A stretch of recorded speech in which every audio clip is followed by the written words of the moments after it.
करेंगे। आज से नवरात्रे प्रारंभ हुए हैं। जो आज गुप्त नवरात्रे प्रारंभ हुए हैं 26 तारीख से, 26 जून से, आज से 9 दिन तक का एक नियम ले लो गुप्त नवरात्रे में कि मुझे बाबा मेरी नहीं सुन रहा, बहुत संघर्ष का जीवन चल रहा है, बहुत परेशानी का जीवन चल रहा है, बहुत कष्ट का जीवन चल रहा है। शिव जी के मंदिर में अशोक सुंदरी वाली जगह पर एक बेलपत्र माँ हेमवती माता के नाम से, कौन सी माता? हेमवती, माँ हेमवती के नाम से एक बेलपत्र अशोक सुंदरी वाली जगह पर समर्पित करूंगी। 9 दिन का एक नियम धारण करो और 12वें या 15वें दिन आप देखिए आपका जो दुख है मेरा बाबा उसको काट कर ही रहे। गुप्त नवरात्रे जो आज से प्रारंभ हुए हैं, गुप्त नवरात्रे जो आषाढ़ महीने का ये गुप्त नवरात्रा है, इस नवरात्रे में हेमवती माता का स्मरण करना, एक बेलपत्र का पूजन करना, या एक बेलपत्र के वृक्ष के नीचे आप 9 दिन तक भी, अगर मंदिर तक भी नहीं जा सकते, मंदिर में आप बेलपत्र रखने नहीं जा सकते, तो आपके घर के आंगन में, द्वारे पर, बगीचे में, आपके घर के पास अगर कोई बेलपत्र का पौधा है, वृक्ष है, उस बेलपत्र के वृक्ष के सामने एक बेलपत्र का पत्ता रखकर भी अगर आप उस पर जल चढ़ा रहे हैं या पूजन कर रहे हैं हेमवती माता के नाम से, तो उसका फल आपको मिलेगा। और मान लो बेलपत्र का वृक्ष भी नहीं है, हम मंदिर भी नहीं जा सकते, हम कहीं नहीं जा सकते, घर से बाहर कैसे निकलें?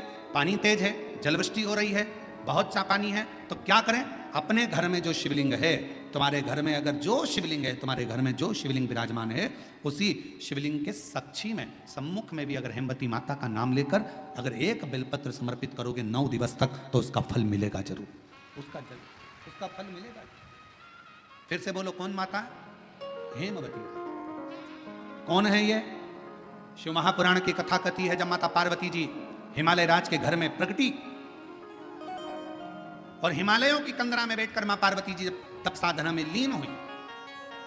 जितनी परीक्षा भगवान शंकर ले सकते थे, शिव जी ने सारी परीक्षा ली। ब्रह्मदेव परीक्षा लेने आए, भगवान नारायण परीक्षा लेने आए, इंद्रदेव आए, सप्तऋषि आए, सारे साधु संतों को परीक्षा लेने भेजा, पर मां उन परीक्षाओं में पास होती चली गई।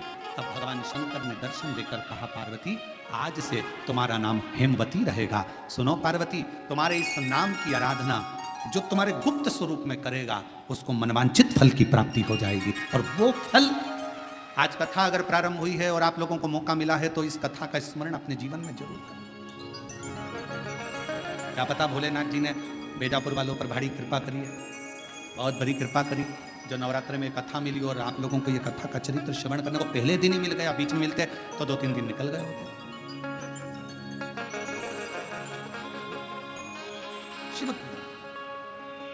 और मेरे भोले तेरा सहारा है, मेरे भोले तेरा सहारा है, मेरी नैया तो किनारा है, मेरी नैया तो किनारा है, मेरे बाबा तुझे पुकारा है, मेरे बाबा तुझे पुकारा है, मेरी नैया तो किनारा है, मेरी नैया तो किनारा है।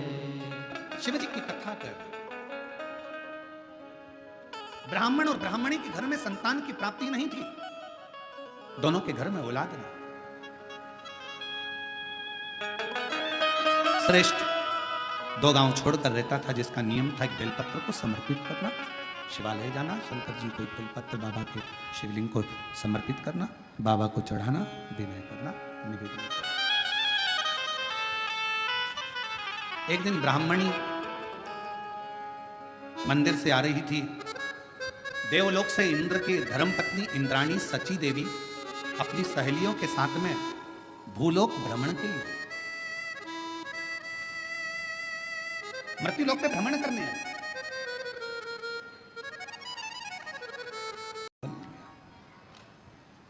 और अपने जीवन का वो सबसे प्रबल नियम श्रेष्ठ ने लिया, प्रतिदिन शंकर जी के मंदिर में एक बेलपत्र समर्पित, एक बेलपत्र शिवलिंग पर चढ़ाना। और होना चाहिए, जिंदगी का एक नियम आपके जीवन में होना चाहिए। हम तो आप लोगों से भी कहेंगे कोई बड़ा नियम नहीं ले सकते, तो एक नियम अपने जीवन में ले लो कि मैं सुबह उठते से ही सबसे पहले अपने मुख से श्री शिवाय नमस्तुभ्यं बोलूं।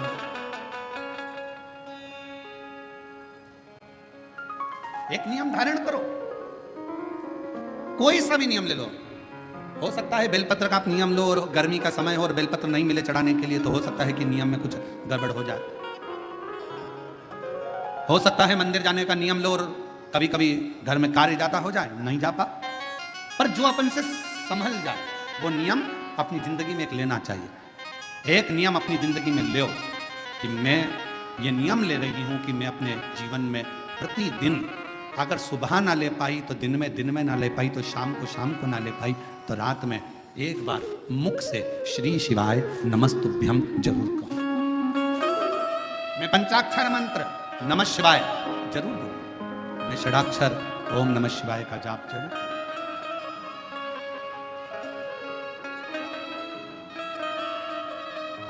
अपने भीतर उस नियम को ढालो। श्रेष्ठ बालक बड़ा हो गया, अपना नियम धारण कर रहता।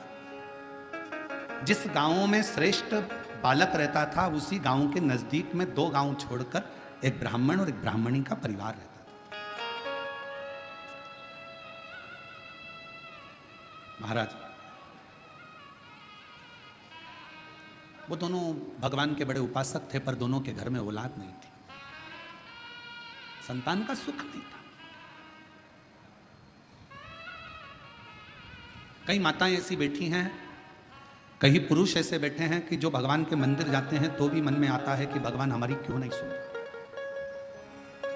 क्या सारा दुख हमारी ही किस्मत में लिख दिया? क्या सारी तकलीफ हमको ही लिख दी? नहीं।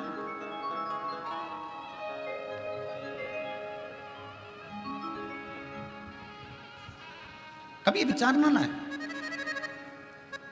तेरे मंदिर में आना मेरा काम है और मेरी बिगड़ी बनाना तेरा। आप अपने मन में श्रेष्ठ विचार को लेकर आओ कि बाबा एक ना एक दिन अच्छा करेगा, एक ना एक दिन मेरे जीवन में सुख का पल आए। और फिर निवेदन करेंगे, आज से नवरात्रे प्रारंभ हुए हैं, 9 दिन तक, ये गुप्त नवरात्रे के 9 दिन। अगर आपको ऐसा लगता है कि शिवजी आप बाबा मेरी नहीं सुन रहा, बहुत संघर्ष का जीवन चल रहा है, बहुत परेशानी का जीवन चल रहा है, बहुत कष्ट का जीवन चल रहा है और कोई मंजिल, कोई राह, कोई मार्ग दिख ही नहीं रहा, तुम्हारा कैसा भी दुख है, जो आज गुप्त नवरात्रे प्रारंभ हुए हैं 26 तारीख से, 26 जून से, आज से 9 दिन तक का एक नियम ले लो गुप्त नवरात्रे में कि मुझे शिवजी के मंदिर में अशोक सुंदरी वाली जगह पर एक बेलपत्र माँ हेमवती माता के नाम से, कौन सी माता? हेमवती, माँ हेमवती के नाम से एक बेलपत्र अशोक सुंदरी वाली जगह पर समर्पित करूंगी। 9 दिन का एक नियम धारण करो और 12वें या 15वें दिन आप देखिए आपका जो दुख है मेरा बाबा उसको काट कर ही रहे। गुप्त नवरात्रे जो आज से प्रारंभ हुए हैं, गुप्त नवरात्रे जो आषाढ़ महीने का ये गुप्त नवरात्रा है, इस नवरात्रे में हेमवती माता का स्मरण करना, एक बेलपत्र का पूजन करना, या एक बेलपत्र के वृक्ष के नीचे आप 9 दिन तक भी, अगर मंदिर तक भी नहीं जा सकते, मंदिर में आप बेलपत्र रखने नहीं जा सकते, तो आपके घर के आंगन में, द्वारे पर, बगीचे में, आपके घर के पास अगर कोई बेलपत्र का पौधा है, वृक्ष है, उस बेलपत्र के वृक्ष के सामने एक बेलपत्र का पत्ता रखकर भी अगर आप उस पर जल चढ़ा रहे हैं या पूजन कर रहे हैं हेमवती माता के नाम से, तो उसका फल आपको मिलेगा। और मान लो बेलपत्र का वृक्ष भी नहीं है, हम मंदिर भी नहीं जा सकते, हम कहीं नहीं जा सकते, घर से बाहर कैसे निकलें? पानी तेज है, जलवृष्टि हो रही है, बहुत सा पानी है, तो क्या करें? अपने घर में जो शिवलिंग है, तुम्हारे घर में अगर जो शिवलिंग है, तुम्हारे घर में जो शिवलिंग विराजमान है, उसी शिवलिंग के साक्षी में, सम्मुख में भी अगर हेमवती माता का नाम लेकर अगर एक बेलपत्र समर्पित करोगे 9 दिवस तक, तो उसका फल मिलेगा जरूर, उसका फल मिलेगा। फिर से बोलो, कौन माता? हेमवती। कौन है ये? शिव महापुराण की कथा कथी है, जब माता पार्वती जी हिमालय राज के घर में प्रकटी और हिमालयों की कंदरा में बैठकर मां पार्वती जी जब तप साधना में लीन हुई, जितनी परीक्षा भगवान शंकर ले सकते थे शिव जी ने सारी परीक्षा ली। ब्रह्मदेव परीक्षा लेने आए, भगवान नारायण परीक्षा लेने आए, इंद्रदेव आए, सप्तऋषि आए, सारे साधु संतों को परीक्षा लेने भेजा, पर मां उन परीक्षाओं में पास होती चली गई। तब भगवान शंकर ने दर्शन देकर कहा, पार्वती आज से तुम्हारा नाम हेमवती रहेगा। सुनो पार्वती, तुम्हारे इस नाम की आराधना जो तुम्हारे गुप्त स्वरूप में करेगा उसको मनवांछित फल की प्राप्ति हो जाएगी। और वो फल, आज कथा अगर प्रारंभ हुई है और आप लोगों को मौका मिला है तो इस कथा का स्मरण अपने जीवन में जरूर करें। क्या पता भोलेनाथ जी ने बेजापुर वालों पर भारी कृपा करी है, बहुत बड़ी कृपा करी, जो नवरात्र में कथा मिली और आप लोगों को ये कथा का चरित्र श्रवण करने को पहले दिन ही मिल गया, बीच में मिलते तो 2-3 दिन निकल गए होते। शिव और मेरे भोले तेरा सहारा है, मेरे भोले तेरा सहारा है, मेरी नैया हाथों किनारा है, मेरी नैया हाथों किनारा है, मेरे बाबा तुझे पुकारा है, मेरे बाबा तुझे पुकारा है, मेरी नैया हाथों किनारा है, मेरी नैया हाथों किनारा है। शिव जी की कथा कर, ब्राह्मण और ब्राह्मणी के घर में संतान की प्राप्ति नहीं थी, दोनों के घर में औलाद नहीं।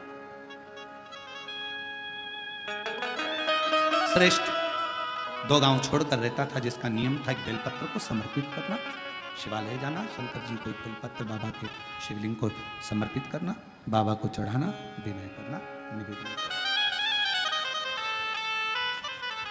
एक दिन ब्राह्मणी मंदिर से आ रही थी, देवलोक से इंद्र की धर्मपत्नी इंद्राणी सची देवी अपनी सहेलियों के साथ में भूलोक भ्रमण के लिए मृत्युलोक पे भ्रमण करने आए। श्री शिवाय नमस्तुभ्यम। स्वागत है आप सभी का आपके अपने चैनल में। यदि यह वीडियो अच्छी लगी तो इसे लाइक करें, चैनल को सब्सक्राइब करें, बगल में घंटी जैसे बेल आइकन बटन को प्रेस करना ना भूलें ताकि मेरी वीडियोस की तुरंत आपको नोटिफिकेशन मिल जाए। और यह उपाय आपको गुप्त नवरात्रि में करना है। अशोक सुंदरी के स्थान पर एक बिलपत्र समर्पित करके अपने मन की मनोकामना बोल करके माता हेमवती के नाम का स्मरण करके आपको यह उपाय करना है। भगवान भोले भंडारी आपकी जल्द से जल्द मनोकामना पूर्ण करेगा। कमेंट बॉक्स में हर हर महादेव या श्री शिवाय नमस्तुभ्यम अवश्य लिखें। धन्यवाद।